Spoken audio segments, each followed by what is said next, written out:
Like, I think so. barely, nobody's. How are you? I'm good. How are you guys? Good. Pretty well. How's the change in the schedule the last 2 days? I mean, it's been good. It's new, but we're just out here competing, having fun, getting 1% better every day, regardless of what the schedule is. So. Do you like having, changes once in a while to the schedule? Just It keeps us on our toes. Yeah, it keeps us on our toes. Don't get in kind of a routine of, just waking up every morning knowing I got practice at this time, okay, then I got off, then I got a meeting at this time. And kind of like, we got meeting at night, or we got meetings in the morning, and then we just got practice at night. Or like today, we have practice midday, at 12. We haven't done that since I've been here, so that's kind of a new thing. But we came out here and had a really good practice, offense, defense, great energy. So today's practice was really well. That change anything in your routine leading up to the day? Like, when did you guys know that today's practice was going to be pushed out? This all happened. Well, we got announced yesterday, so they told us yesterday. So we kind of had the idea of what the schedule was going to be like yesterday, and they kind of just told us kind of what was going to go on. So we had some time to prepare. Like, okay, we're going to get treatment at this time since we have check-in. I'm going to get taped at this time, and it's just all kind of time management things. How do you handle your free time in the building? What do you do when you're not out here in the football field or in the meeting rooms and stuff like that? So There's a lot of talk about extreme kickoff times. When's the sweet spot for you as a player and as a team? Like, if you could make all the kicks one time, what do you think is the best time? Honestly, I personally like that, like kind of 2:30, 3:30-ish game, so kind of midday. Don't have to wake up super early. Yeah. It's not a super late game to where you're waiting around all day, but it's kind of right in that sweet spot. So me personally, that's what I would like to kick off every game with. So. Is super late harder than super early? Just having that whole day. How would you weigh it? I don't think it's much different. It's either you wake up, touch your toes, and play some football, or, you kind of get to sleep, get to rest, kind of watch some more film, get a little bit more studying, see all the games that happen throughout the day, and then you get to go play. So, kind of has it. Both of them have their pros and their cons, so. It's a lot of Pac-12 vibes. Yeah, bring back the Pac-12 after dark. Being Oregon. Yeah, Oregon, yeah. It's going to be fun. Especially with that type of vibe after Big Ten after dark, I think is what I saw somebody say now. It's going to be different. I don't think they've done that late because that's pretty late on the East Coast. But it's going to be fun, I think. So. What does Oregon do best as an offense? They just got playmakers.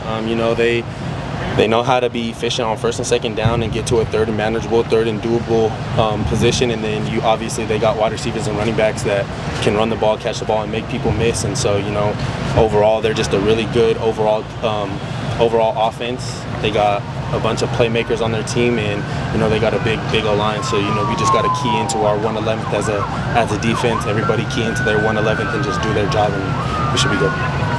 What are the things that you have to do against a veteran quarterback that maybe you could get away with, or things you could do to a younger, inexperienced quarterback? Where does his experience show up? Yeah, just like any other quarterback, their experience, understanding, and whether it's a situational football 2 minutes, you get a younger quarterback that might take the sack, whereas he might throw the ball away and get down to the next down or to the next play. So those just little kind of details. He might throw the ball away instead of running for it just to save whatever it is, time. Depending on what they're trying to get, how many points they need, what they need. So it's just situational football, I think, when it comes to that, and then obviously knowing the defense a little bit better as far as just concepts, knowing cover 2, knowing cover 3, cover 4, cover 6, whatever it is, just having years under his belt at reading that. You said 111?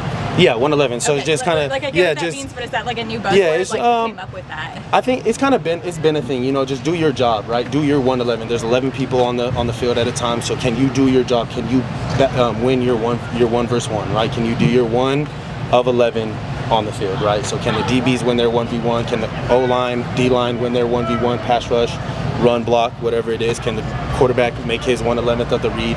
Can I make my 1/11th of defeating the block and making the tackle? So can we all just do our 1 of 11th and we can come away with the victory? It's been 2 years since you guys have played Oregon. Does anything look different about what they do since the last time you saw them? No, same scheme. You get a lot of the same stuff, but it's football at the end of the day. They're gonna look at our film and see, what they think they can attack us with, and we're gonna look at their film and see what we think we can attack them with. And, everybody scouts and game plans for everybody. They've had a week, or they had last week off for a bye, so they've gotten to look at 2 weeks worth of our film. So it's going to be interesting to see what they come out and do. What were the big takeaways from the LSU film? We just got to make tackles. I had 5 myself, so I'll take credit for that. But as a whole, we just got to make our tackles. Like I said, play our 1/11th, not try and do too much. Just understand that the person to the right and left of you knows what they're doing and does their job at a very good level and a very high level, and just play fast. We were playing fast. I thought we got off to a great start, and we just got to keep that momentum, that mindset, and that drive that we had in the first half. Keep going and just keep going, and that just needs to be our mindset every game, every quarter, every play. Go ahead. Femi started at edge and he practiced with the D-line today. So just like how kind of mix and match is this defense based on what the opponent's given you, especially up front? Yeah, we're just trying to put our best 11 on the field. Just put our best 11 on the field so we can go out there and as a defense and do what we do what we've been doing all fall, and that's flying around and having fun and creating havoc. I don't know what that conversation was like, but to the conversation that he had with us is, I'm just trying to help the team win. I'm just trying to help the team do as best as we can do. And after conversations, that's where they thought he would kind of fit in the best for what we need on this defense right now. Going back to what you said about the missed tackles, is that more about just the angles you guys are taking, or was that specific? Yeah, angles. They had some good backs, so they kept their legs running. We're going to face some good backs this week. But it's just angles, and it's just being detailed in what you do, not getting tired and getting lazy, and actually coming through and working on what we practice out here on the practice field. Good. Thank you guys so much. Appreciate it very much.